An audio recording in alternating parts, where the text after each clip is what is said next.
Everyone knows Eli Manning, the quirky Giants quarterback, famous for a couple Super Bowl titles and also launching a whole lot of memes. But post-football, he's been on the rise in another business, private equity. I got to sit down with Eli and one of his PE partners, Steve Lebowitz, to discuss Eli's first big deal, and also that time he couldn't speak on the investment committee call because he was in the makeup chair to become Chad Powers.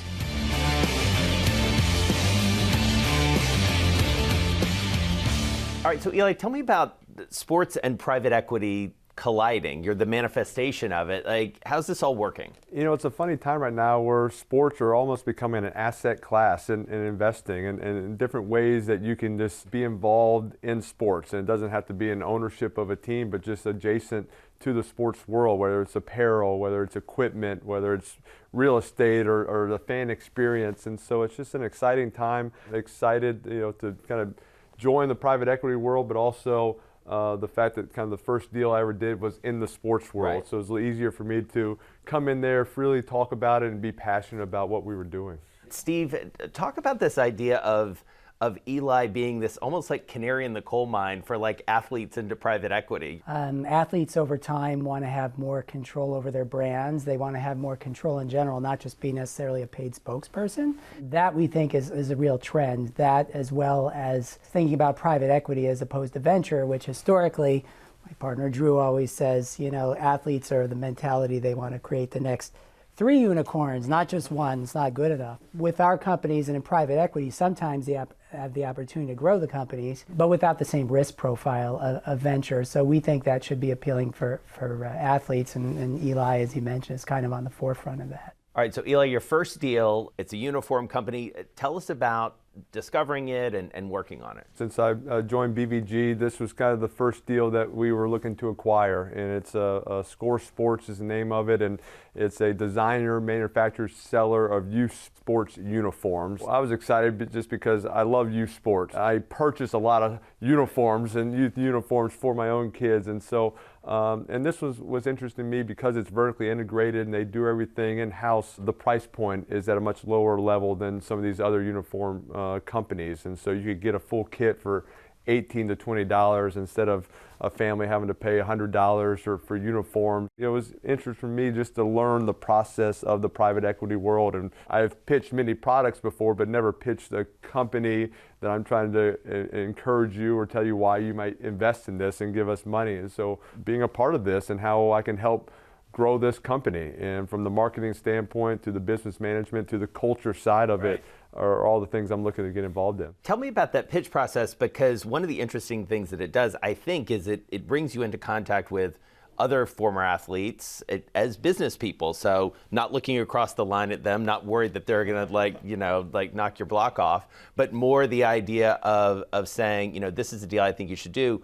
Well, obviously, I think when you're talking to athletes or former athletes and pitching an idea on youth sports, I think they all have a great appreciation of it. And the idea of getting kids, and a lot of the people that I went to, former athletes, they have kids. Their kids are playing sports. You understand it is a great business. It is growing. There's more sports available to more kids now, and it is a great deal. And a lot of these athletes wanted to not only invest, but thought they had connections and communities that they could help get this company involved in to help grow it. That leads to a really interesting moment, it feels like, for the firm, where you're essentially validating something that you're seeing with Eli as a singular person, but then there's this network of people that you're already somewhat in touch with that then becomes a new business line in some ways. Tell us about that. Yeah, no, we saw opportunity there, given our network and the connectivity there, and with sports being such a great industry, it's like $500 billion plus global industry. It made a lot of sense for us. We feel like with the folks we know, not just athletes, but with executives, top-notch ones who are involved with our group, we can cover like all the different aspects of a sports business. So we feel like we're really well equipped to offer value to these companies and to bring value, which is, we're not going to do something unless we can do that. But with that, it makes perfect sense for us. Build on what Steve was talking about earlier about sort of private equity as a vehicle for former athletes versus being a spokesman. What is it about private equity that's attractive to you? Well, I think for me, it's just the idea of acquiring and owning a company. And I've pitched many endorsements. I still do endorsements and have the idea of that you're pitching a product. This is a little bit different, that you actually have ownership in it, and you're trying to grow it, and you're trying to expand it, and you're using your connections in ways where you can make a difference and do something good. And I think that's the idea that we're trying to do. And I think sports are so popular with so many different people for different reasons, from whether you played it at a youth level or in college, and so there's so many different ways to invest around it. It's a business that's growing rapidly. And so where does it go from here, Steve? How do you build this business up? It has to be a good investment, or we don't have a firm, no matter how noble our intentions. Can we add value to the company? Is the price right? It's the same sort of questions we ask in our sort of private equity deals. We don't have to swing at a pitch, and we won't swing at a pitch unless, doesn't mean we're always going to be right, but we won't swing unless we're very convinced that we're going to be right. That was a baseball reference. I don't know. I got it. I figured it out. You've got private equity, you've got the Manning cast, you've got endorsements, how do you sort of put it all together? It's just time management and coming together, and so I enjoy this part of it, just learning this world, and it is very new, and every day I learn something new about it, and talking with Steve, and I feel like this last year, it's my freshman year of taking private equity 101, and getting to kind of get involved and ask a ton of questions. What interests you? What were red flags? Why is this going to work, not work?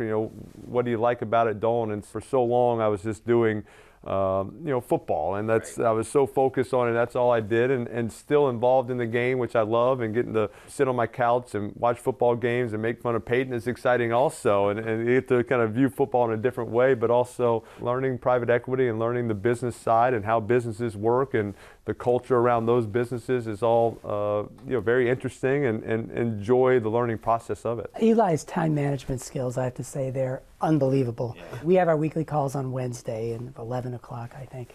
And so Eli, before the call one of the weeks, he says, I'm not going to be able to talk to anybody during this call. I'm going to be completely quiet. So after the call, he sends us a text picture of him as Chad Powers. He was having the makeup put on during our call. Wow. But I couldn't talk. I couldn't move my mouth. They were working around that area. So I was listening, but they asked a few questions. I was like, I can't move, I can't talk, I can't text, and I'll show you afterwards what's coming from this. Massive Bills fan, obviously a Giants fan. Could we have an Eli versus Steve Super Bowl? That would be exciting. I think we would both take that scenario. It would be worth the awkward week of the game, and unfortunately afterwards, that week after, we probably would not talk and just like, all right, let's have a cooling down. But I think that would be a win-win situation for the most part. Because you've been talking up the Bills. You and I talked a couple months ago, and you were the Bills are my like adopted AFC team. I think it's New York, it's AFC. The Giants and Bills don't play that often. We kind of have a good experience. The last time we met in a Super Bowl, you might want to forget that one. But, there are two words I don't ever want to hear again: wide and right. Yeah, there you go. All right, guys, thank you so much. Thank you.